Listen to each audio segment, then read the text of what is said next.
When you're looking for a new home or investment property, why not seek an almost 30-year experienced businessman and real estate professional who loves the cultures of Chicago and understands the Chicagoland housing market?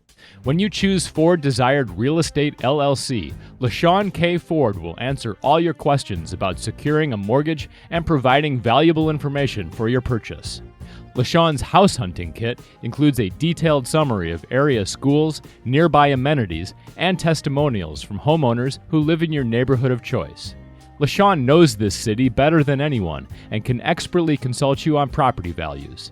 He'll take the pulse of your prospective community by highlighting neighborhood activities and notable facts. To list your property or to start looking for your next investment property, call LaShawn at 773-379-4663. That's Ford Desired Real Estate LLC at 773-379-4663.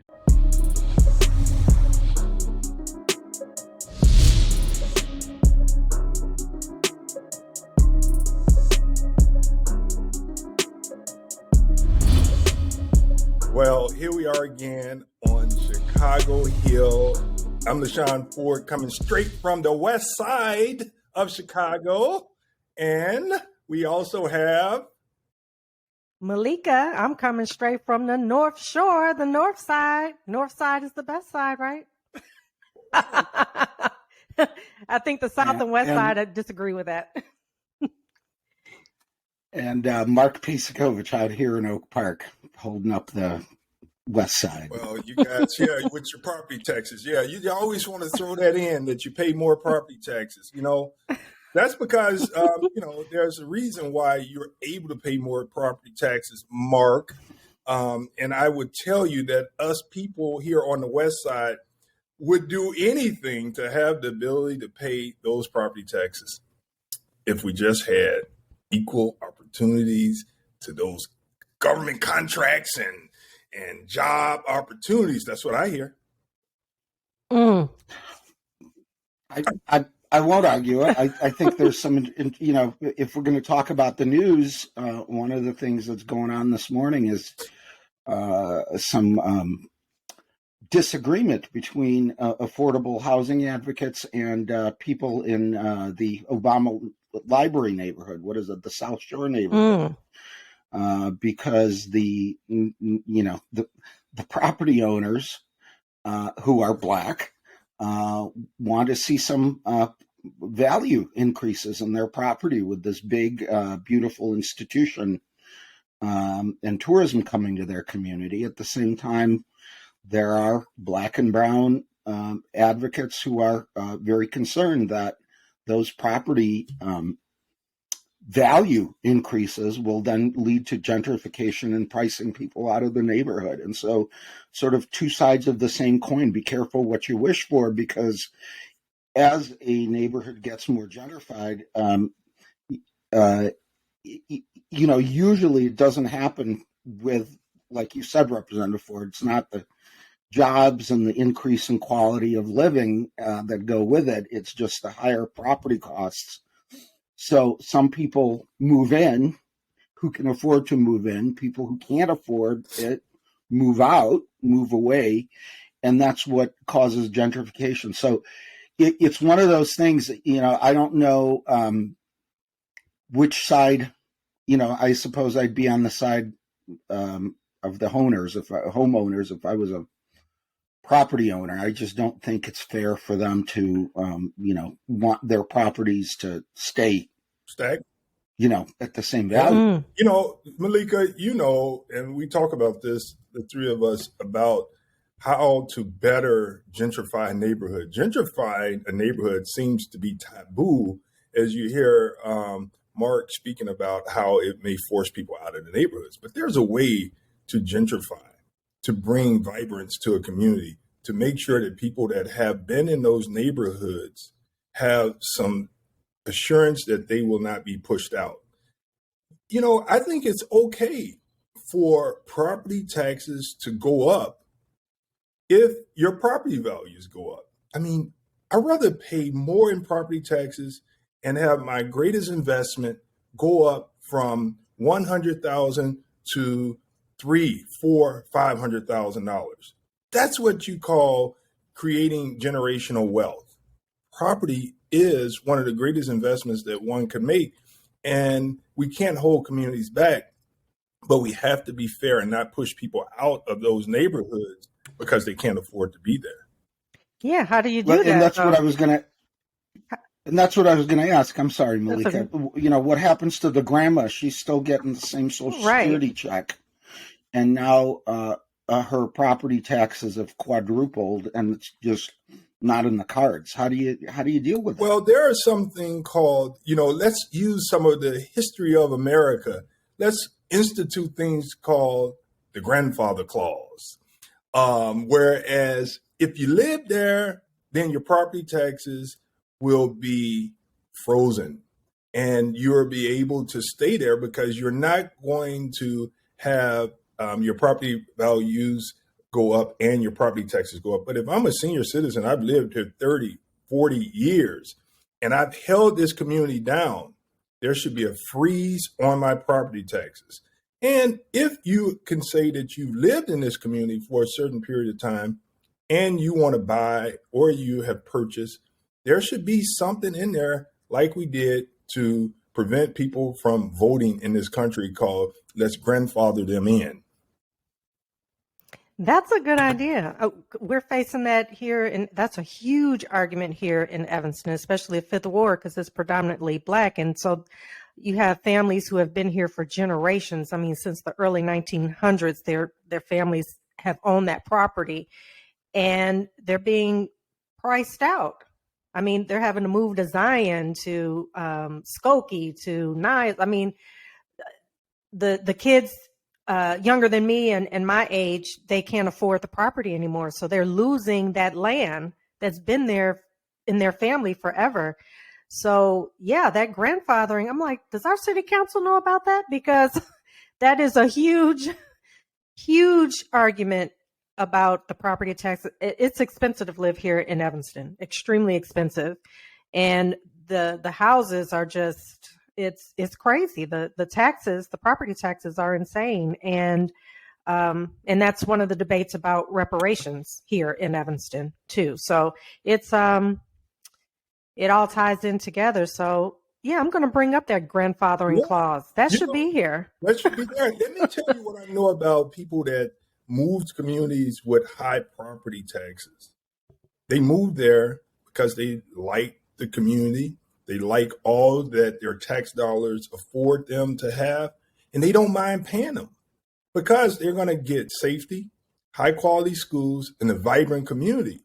And so when people have that in the community, they don't mind paying taxes. They need to see where their tax dollars are going. But when you have people paying taxes and crime is high and schools are failing, that's what you call taxation without representation. And we can't have that. So what my point in saying to y'all is that people don't mind paying taxes as long as they could see that their tax dollars are benefiting them and their families. Yeah, I think I'm going to speak at the next city council here in Evanston. Yeah, I mean, Mark, Meleika, you guys don't mind the high property taxes because you feel safe in your community. And that's why you live there and you have a school system that you could trust and rely on for your family. And that's what tax dollars are supposed to do for you. I think Chicago could have that very, very taxation that provides safety, high quality schools, and the confidence to bring people back to the city of Chicago. That's why people have left the city. They don't have the confidence in the safety, and they don't have the confidence in the school system. And all of that is what makes up a great city. And Chicago has all of the ingredients to steal people from Oak Park, to steal people from Berwyn, to steal people from all the surrounding suburbs because it's a great city. We could steal people from Indiana if we provide high quality services. Who doesn't want to live in Chicago when it's vibrant and safe. Yeah, so how do they explain closing all those schools that has caused so many problems? How do they explain that? I mean, the property taxes couldn't pay to keep half of those schools open. Like what happened there? Well, schools depend on attendance. So when attendance drops, shifts in population, if you don't have enough kids going to a school to keep it full, they'll generally combine schools and do other cost-saving measures, and that actually, in a way, transitions us to our next conversation, or next thing we wanted to talk about, or one of the things we want to talk about: social media. When kids go to new schools, that's actually one of the problems that you have, because schools are combined. Some kids are going to unfamiliar, less safe places. So there are, it's not just a bureaucratic decision. It's a decision that affects people's lives in very profound ways. But yes, school locations are based on populations. Yeah, that's right. And what you see in Chicago, and I don't mean to keep bringing up Chicago, but Chicago is a perfect example of a school system that's different than others. One, there's no elected school board. There will be. But two, you have a situation where when Mark speaks about enrollment, there's a reason why the enrollment has declined in some of these neighborhood schools. One reason is population has diminished and people are moving to suburbs and to other states to find better opportunities for their children and families. The number one question that a family asks a real estate broker when they're ready to buy a house is, what school will I send my kids to? And if you don't have a good answer, you're going to lose that client for that neighborhood. So what happened in Chicago?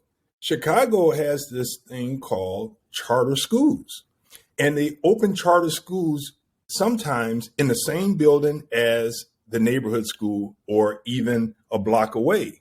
And so the neighborhood schools suffer because the charter schools start ciphering off those kids.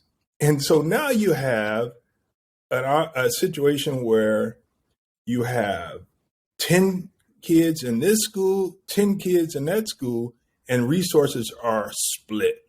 And so now you don't have all the resources in one place so that kids in grades K through 8 have an opportunity to have all the resources in one school. So splitting the baby down the middle is what happens.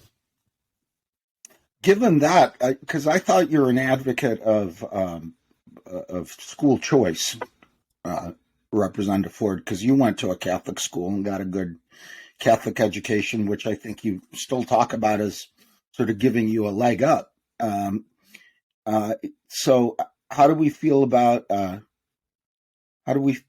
private schools and kids being able to take their public school money to a private school to pay for their tuition there? Yeah, here's the thing. I went to a Catholic school my entire career. I went from first through 8, then high school, then college, almost, going to the seminary, seriously considering the priesthood. So I believe that school choice was valuable for me, and it helped me be who I am today. And there are a lot of young people out here in America, in Chicago, in Illinois, that's trapped in a system that just doesn't fit their needs. And so what we did in Illinois, we created this tax credit scholarship program where families could take their children to a school of their choice.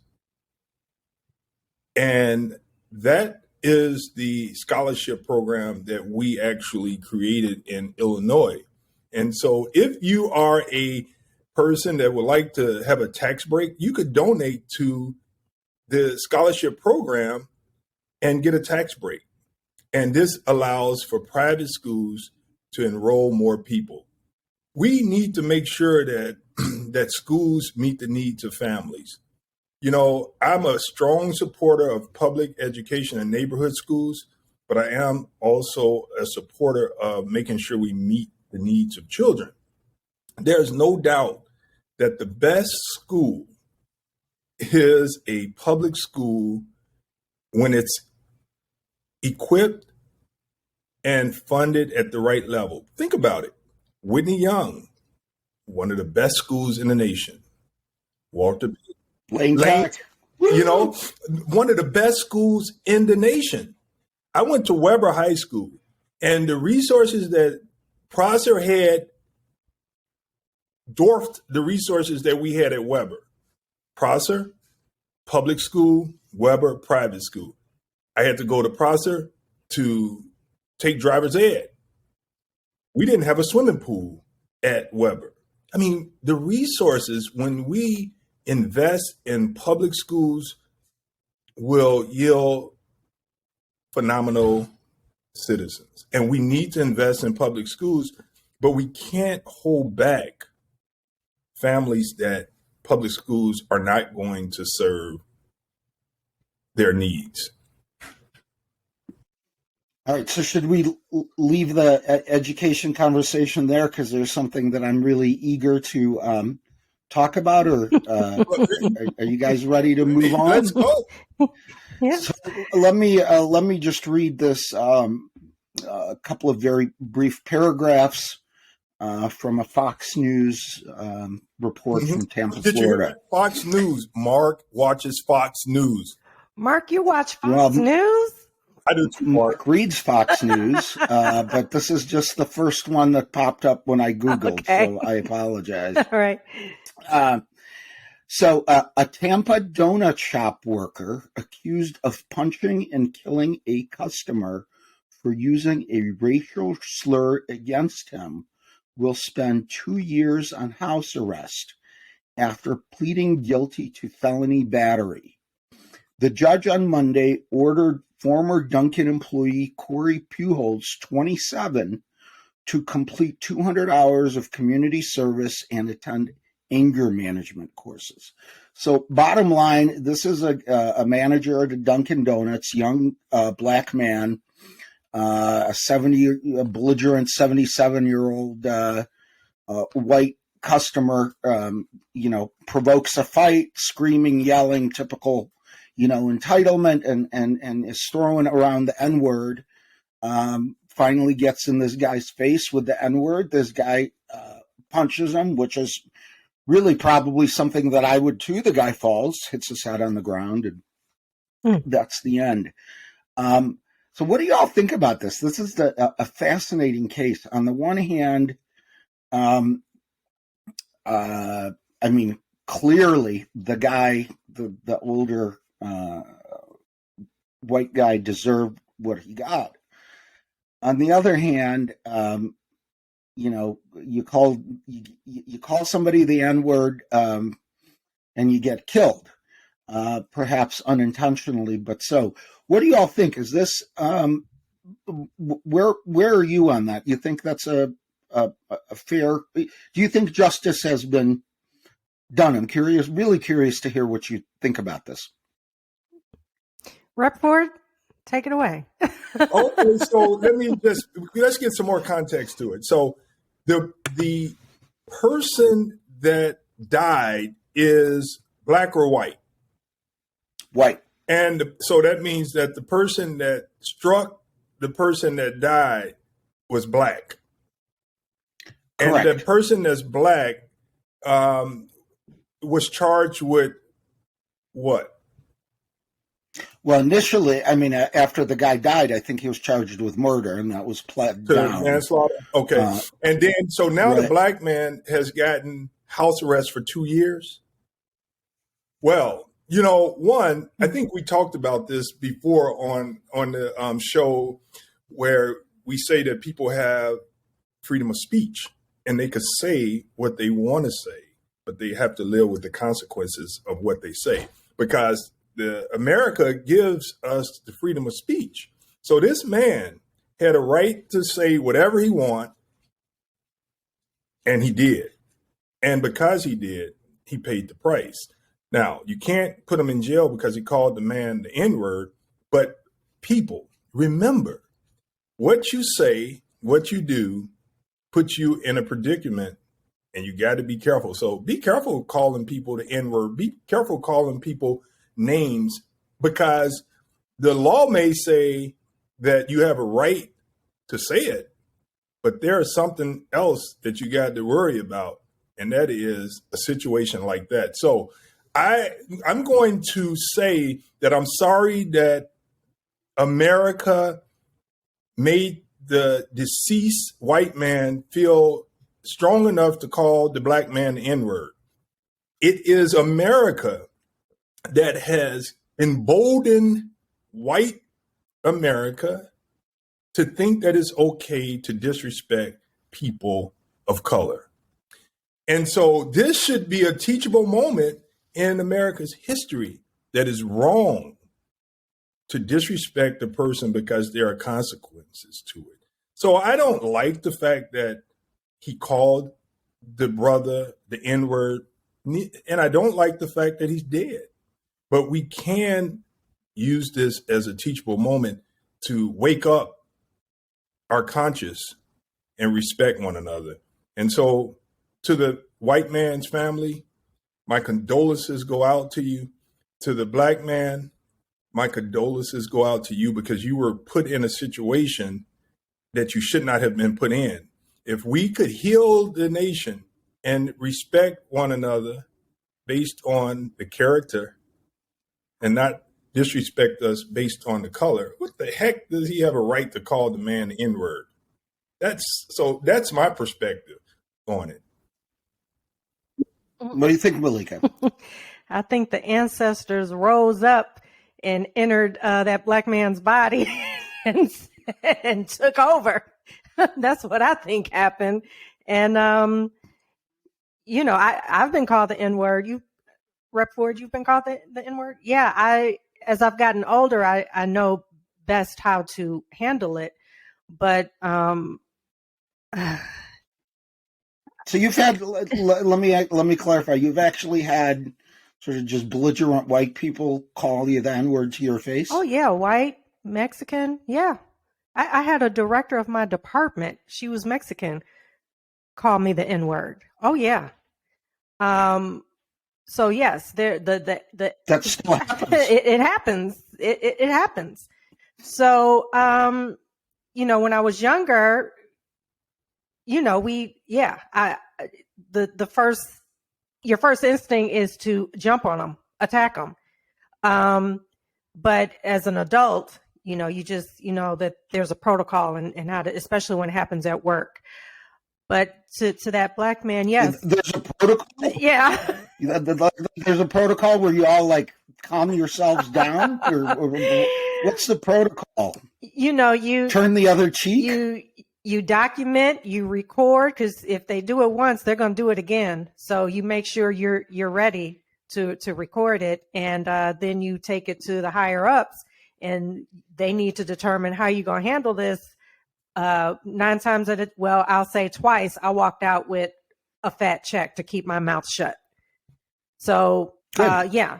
So there's ways to handle it, but to that black man, yes, my condolences definitely go out to him, because that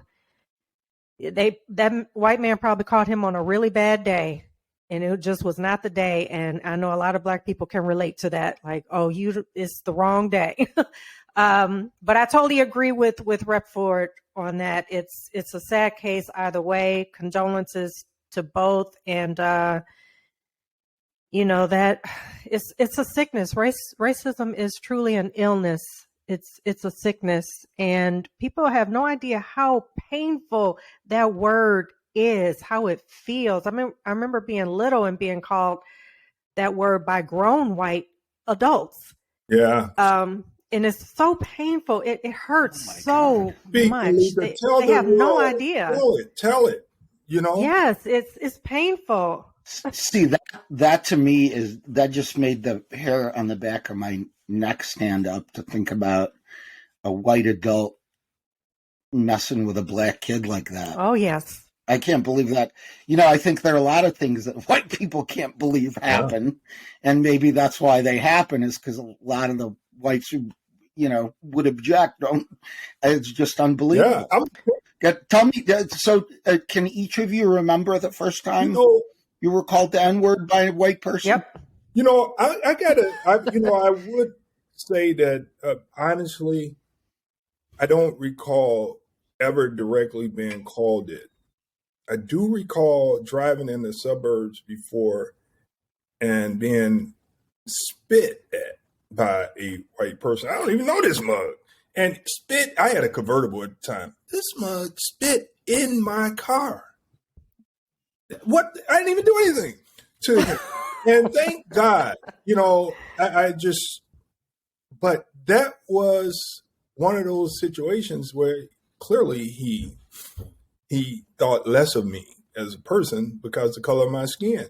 But let me say, that's why it's very hard on Black people. And many times, white America and others think that Black people complain. Yeah, why are you so angry all the time? And let me tell you something. Well, because you're pissing me off, that's why I'm angry. The pain that we have experienced, and Mark, you may not believe this. I don't know how Meleika deals with it, but still, and I've never had to experience the discrimination of going in the bathroom that I couldn't go in. But I know the history. When I go into washrooms and I'm the only Black, I feel my ancestors' pain that colored people couldn't enter this washroom. Every time. That is a serious trauma that I deal with all the time. That I know that it's possible that when I come in a washroom and I'm the only Black, that the white man in there also feel there was a time that he couldn't come in here. Even at diners, I know that there was a time that Black people couldn't sit at the counter. I feel the pain of my ancestors as a Black person. It's unbelievable, the burden that I carry. And that's why I plead to people, especially Black people, to lead the way and stop calling one another the N-word. It's really harmful. It's not who we are. It's not our culture. And we're greater than that. And that's well, and I'll tell you what, it makes white people, some white people, especially white people who, don't talk to Black people every Monday morning, about it cheapens the word. I mean, it makes it desensitizes. That's right. That's what it does. That's what it does, from the power of that word. Well, if everybody's using it so, hey, my N-word, what's going on? I mean, it's a greeting now. It's insane. I actually have a different question for you, a related question, which is it ever okay? Let's say, just keep it to white people. Is it ever okay in any context to use the N-word? So let's say I am a law professor and I am going to be teaching this case in my class that, somebody punched him, somebody died, the legal case there. What's the legal case? So if I'm a white professor and I want to really cause a stir in my classroom, I really want to, have it be dramatic when I'm working through this case, am I allowed to use the N-word in any way, even to just say that it was used? Am I allowed to write it or say it? Or is it just always safer to say the N-word? what's the statute on that? That's a good question, Meleika. Let me just answer that, Meleika, because Okay. this is current news. I chair higher ed appropriations for the Illinois House of Representatives, and I have a relationship with the Black student lawyers at UIC. And the professor actually was teaching a class, and he used the N-word in its entirety. Well, the Black students in law school, in the School of Law, were offended, and they said that he should not have used that word. He used the N-word for Black people and said, I'm just teaching a lesson, and they should understand. And they were offended, and they felt that he had no right to use the word. So to answer your question, you have law students saying, no, you can't use the word. So, I mean, especially at higher education, you mean to tell me you can't find other examples of how to get your message across without denigrating a certain group of people in your classroom? So we should never use the word. And Lord knows, let me not be a hypocrite. I've used the word, and I prayed to not let that word come out of my mouth, because I have. And I have used it recently. And it's just, it is what it is. But I'm just confessing. And I don't want to have memories for you, and we'll accept your confession, and a donation to Rome. I wonder how many times have they used the word in Rome? Exactly. So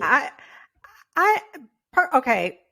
Two things to say. I'm sorry, Meleika, that is. I just have to interrupt because one of these days we're going to have that as a topic. Please record that, because the Vatican hierarchy, and it's like, how are you going to have white bishops in Africa? You can't find anyone qualified in Africa to fill the job. So that's a different issue. We're going to have to talk about it at a different time. I'm Catholic, and you know what? I that's another thing that I pray, that the Catholic Church respond to Black issues. I mean, it's really amazing in America how Black people, especially in the South, Louisiana, they are devout Catholics. Black people are under attack in America. Where is my church to help with the Black struggle? It's humanity. Exactly. Meleika, I'm sorry I interrupted you before. Oh, no, it's fine. I mean, that's something we definitely need to talk about. I mean, my experience with going to a private Catholic school when I was very young was not a positive one. So it was positive for Rep. Ford, and obviously it was wonderful for him. It wasn't all that. Go ahead. It was not good. It was on the south side of Chicago, and all the nuns and teachers were white. All the students were Black, and this one nun, Sister Mary, they were testing us to see if we could skip a grade. Right. And my aunt was an educator, so we were a little ahead of a lot of the people in our class. So she took us one by one and was testing us, and my pages stuck. I was 6 years old. My pages stuck together. I didn't know that they were stuck together. So my score was low because I missed a whole part of the test. And she looked down at me. She said, "You're stupid. Wow. You're stupid. Look at you. Look at how stupid you are." And I will never forget. Yes. Sister Mary. Say it again. You're traumatized for life. Oh yeah. That traumatized me. I was like stunned. It was so hurtful. I didn't know. I was 6 years old, and I remember her face to this day, her saying those words to me, "You're stupid," and I'll never forget that. So I had a horrible experience, not just her, but it was more horrible experiences at the Catholic Let me tell you, I don't remember anything about when I was 6. You know what I'm saying? That goes to show you how traumatizing and how harmful that was to you by that nun. You know, Oh yeah, they used to beat us, hit Yeah. us. If one person was chewing gum, the whole class got a beating. oh, wow. Oh yeah, a beating with a stick, a thick Collective punishment. collective punishment. It was horrible. What is this? A plantation in the South? Wow. Collective. If one of you runs away, we're going to beat everybody. Wow. We would have to line up for a beating. Well, I'll tell you, Meleika, just one thought comes, and I hope she has fun talking about this and apologizing it for every day. I can only assume when she showed up at the pearly gates, they didn't let her into this quick nun entrance without, the one where you don't have to show ID. The express, I think they probably sent her on the express elevator down. And so I'm not even that religious, but when I hear things like that, hopefully she's spending eternity thinking about that. Well, let me tell you guys about one experience I had in college. The first day that I went to the seminary, we got our room assignments. And my roommate was, of course, a white male, because it was an all-male school, the seminary. Well, as soon as we found out who our roommates were, my roommate called his father and said, I have a black roommate. His father immediately called the institution and said, no, you can't room with him. I ultimately had my own room in the seminary because the white people didn't want to room with a black. So in the seminary. So they're about God. No, You're there to study God. Yep. And that happened. Unbelievable. Yeah. So Unbelievable. it is. And I'm okay with teachable moments and calling people out and teaching individuals. So I'm built to last. I'm a Ford, and I could fight and I could deal with these type of things because we have to wake up people and help them understand. And to the N-word situation, because we do call each other the N-word, Black people. I never called you that. No, you never called me that. But, I mean, I have friends that call me that, and I'm one of those people. I act, not to say I like it, but I don't dislike it. Like what? I don't know. It is to me, it is a term of endearment when we use it, amongst each other. It doesn't hurt me at all. I feel like embraced when it's used. But I will say, one of those jobs where I, had a situation with the director. She was Mexican, and she dropped the N-word.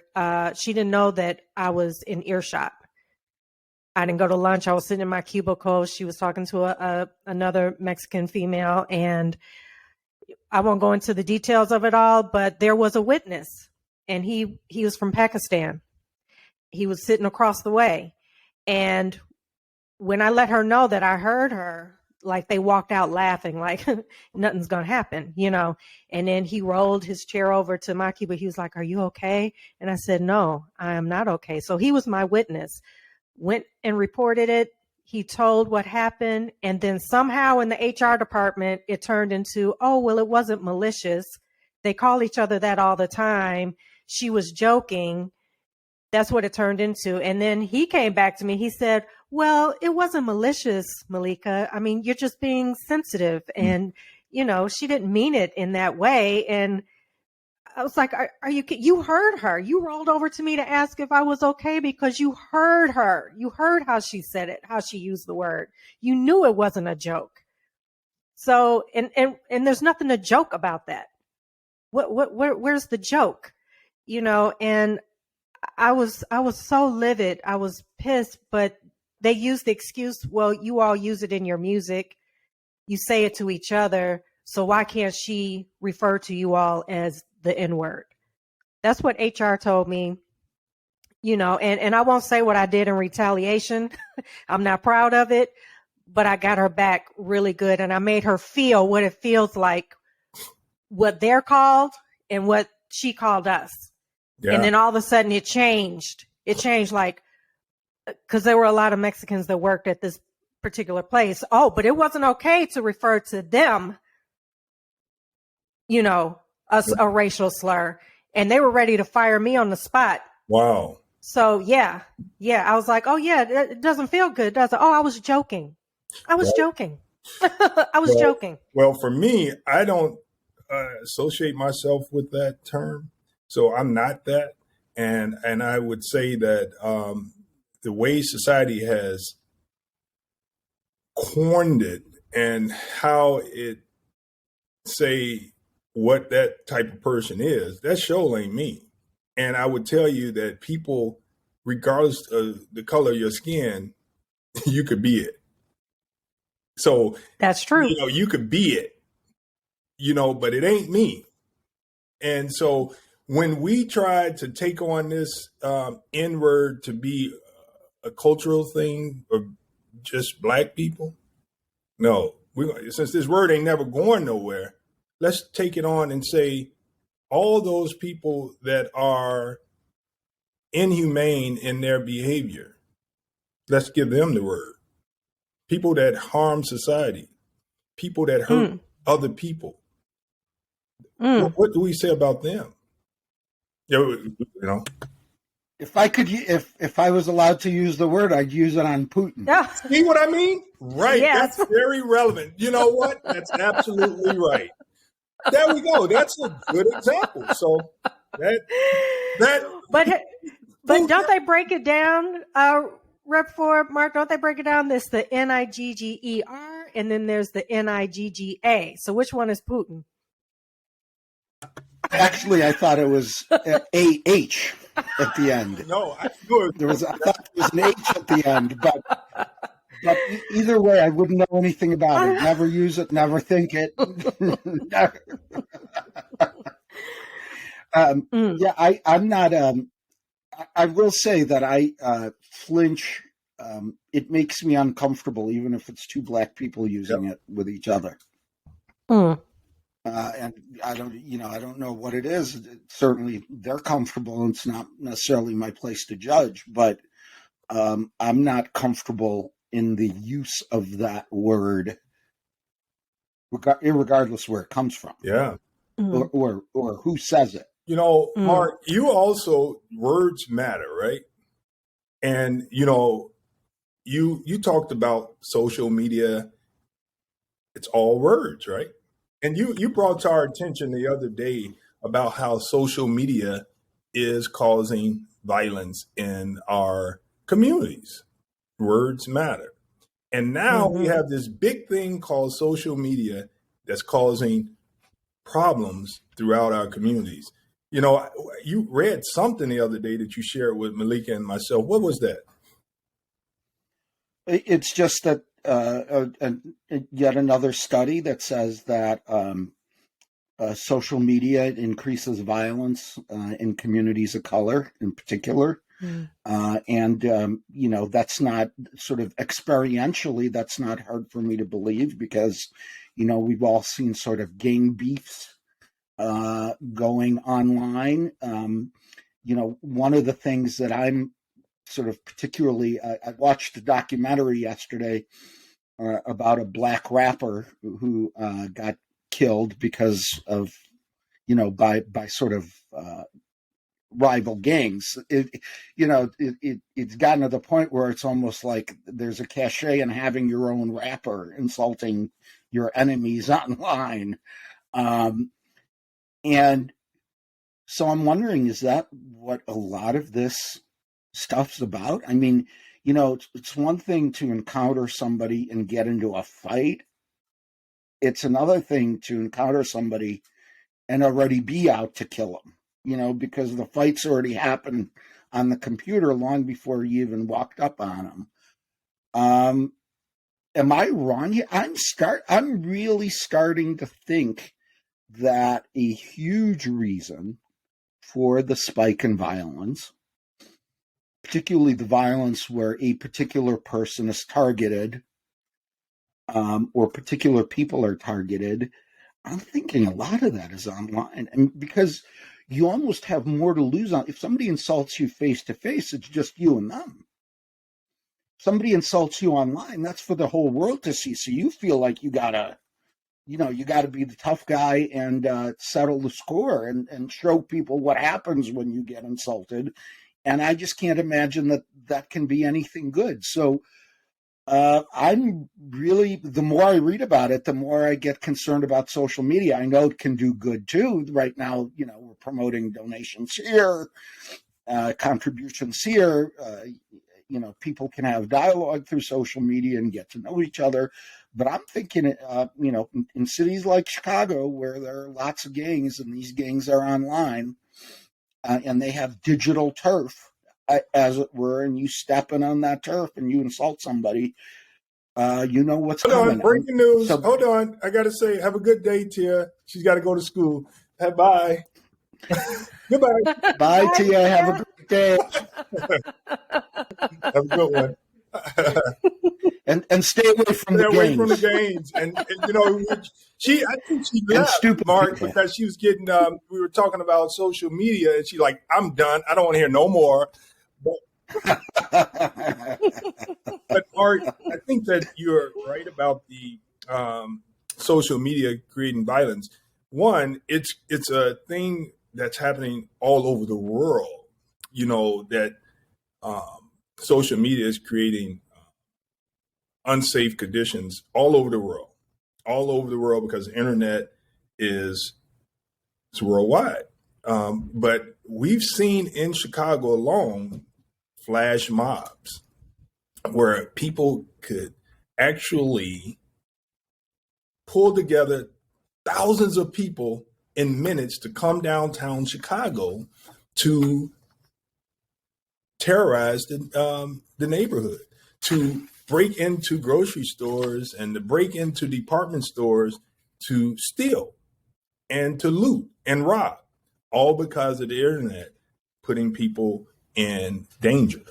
So, so what we did in Illinois, we actually passed a bill where we asked that it's the duty of the internet service provider to report information to law enforcement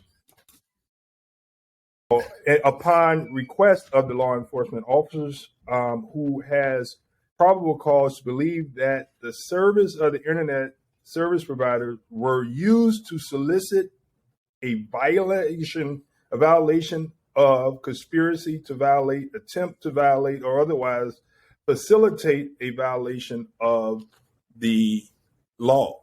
And so in Illinois, we worked with the retail merchants to try to help the possible criminals understand that it's against the law to organize online. And so the message is now, it's clear that we're working with law enforcement to try to deter and prevent these flash mobs. But I'm not even talking about the flash mobs. I mean, the flash mobs are one thing, and the flash mobs are sort of scary, especially if you're, mild-mannered white person. In some ways, the whole thing I think has gotten blown out of proportion a little bit. But that said, I'm talking about like rival gangs. I'm not even talking about organizing. I'm talking about, people insulting each other, and that virtual insult turns into physical murder. That's true. More and more. And so that's what I'm really worried about, all these shootings, the hundreds of shootings.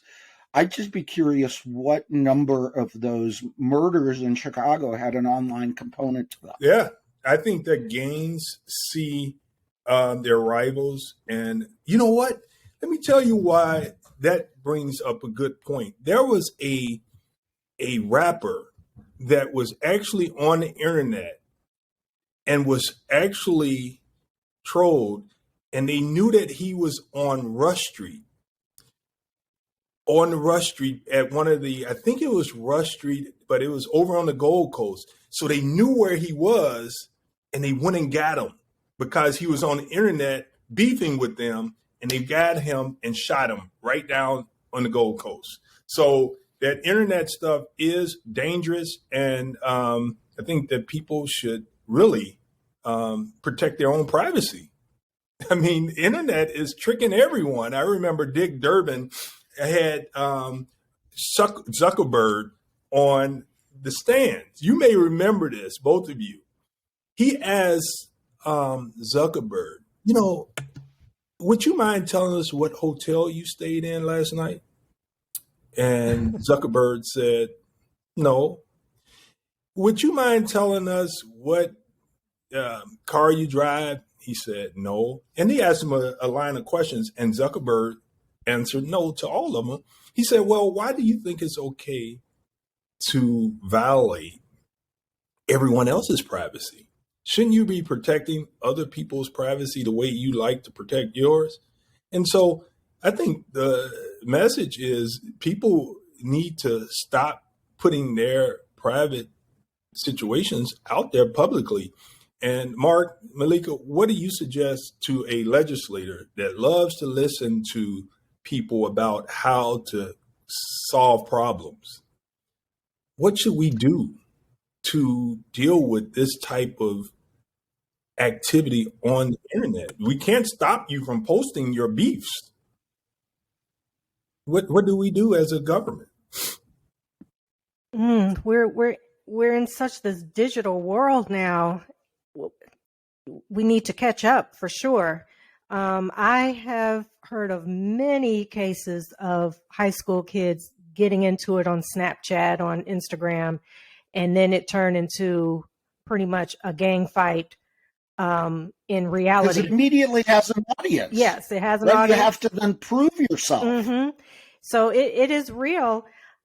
I don't know how to get the owners of these social media platforms. They need a department that monitors that and alerts someone that this can turn bad. I'm not sure as far as legislation. Forcing them to really monitor those conversations, and if it looks like it's going to turn into something, they should contact someone. It would save a lot of lives. I'm sure I've seen people get killed on Facebook. Gang members. I mean, a drive-by. They're talking on their Facebook Live, and then all of a sudden you see this terror in their eyes, and their phone drops. I've seen several of those, and it's horrifying. And that one rapper you were talking about, FBG Duck, his was because he had wrote a song about he had disrespected, those who were deceased that had gotten killed. And so, yeah, people film too much about where they are. They're showing all the things that they have in their house, their money, their jewelry. I mean, you're hearing all these celebrities getting robbed when they leave the country because we've seen their homes. We've seen all the beautiful things that they have. So you got people who organize operations like, okay, her and her family, they're going to Paris. We know where she lives. She's gone. And they come back and their house is ransacked. I mean, as far as legislation, there's got to be something in place where, Facebook, Instagram, do they even still do Snapchat? I know Snapchat was a huge one where a lot of kids were getting into fights. Twitter, all of that, and definitely Twitter. They need a department just to see when it's getting out of hand, and especially when they're minors, and contact someone. Other than that, I'm not quite sure how you control the digital world like that. I don't know. One thing that I think ought to happen, Representative Ford, since you solicited suggestions within that context, is I would be very, very curious to see a hearing of the Public Safety and Violence Prevention Task Force focusing on this issue specifically, because I think it leads to a lot of youth violence in particular. And it also, is responsible for the same kind of sort of mob organizing that really scares the rich white people out of a city. And so there is sort of there's a lot of stuff around that I think matters to us in our day-to-day lives. And I'd love to see what young people, I bet you that if we put young people in front of the camera and microphones and had them talk about it, my sense is that is where a lot of the fighting and violence starts. It doesn't even start face-to-face anymore. People go to school to continue fights, Right. not to start fights. At least when we used to go to school, we'd have to pick up where we left off the day before. Here you've been taunting each other all night, and then you're back at the place together face to face. What do you think is going to happen? Yeah, And then they film it. Yeah. Then they film the fight. So we're gonna definitely ask the FBI and the city and the state we need to have a special hearing on that. But you guys, what about something good? We only have a few minutes. Life is special. Life is good. Life is beautiful, even in the struggle. Tell me something good, Meleika. Tell you something good. Let me see.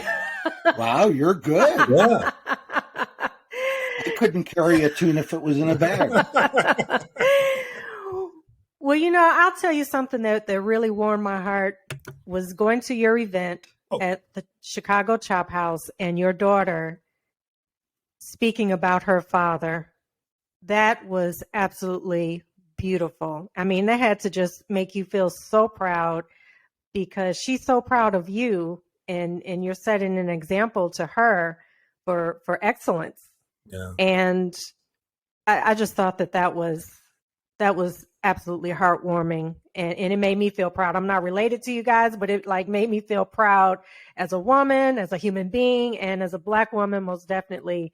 It was beautiful. Well, since you brought me in, I'll just tell you something good, and that's what I'm happy about. My daughter is going to be going to Howard University. She's looking forward to being an educator and possibly going into law. And so that's something good. I mean, she will go away to college and be a productive young adult. And I'm very proud of her. And thank you for that, Meleika. Yeah, Meleika, I'll tell you, so first of all, I loved, this was my first time meeting Tia in person. So it was special for me from that perspective. And she's an incredibly, incredibly poised young woman, just really impressive.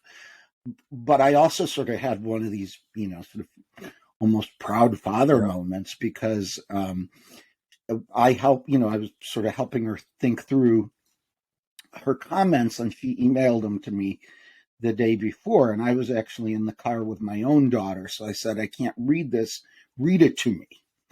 So I had Sophie read Tia's comments to me, and here I am driving, and I start crying. Oh my God. Because I was so proud of the daughter who clearly has gotten a good start in life because of her parents. And I was also proud of my friend LaShawn Ford. There's a special place in heaven for good parents. Mm-hmm. Well, believe, because good parents leave a legacy. Well, I appreciate that. Yes. And the message that you guys had for something good.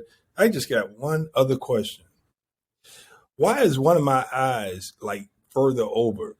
I'm looking at y'all and something is not right. I mean, my eye is up, and I'm going to have to go see a doctor about that.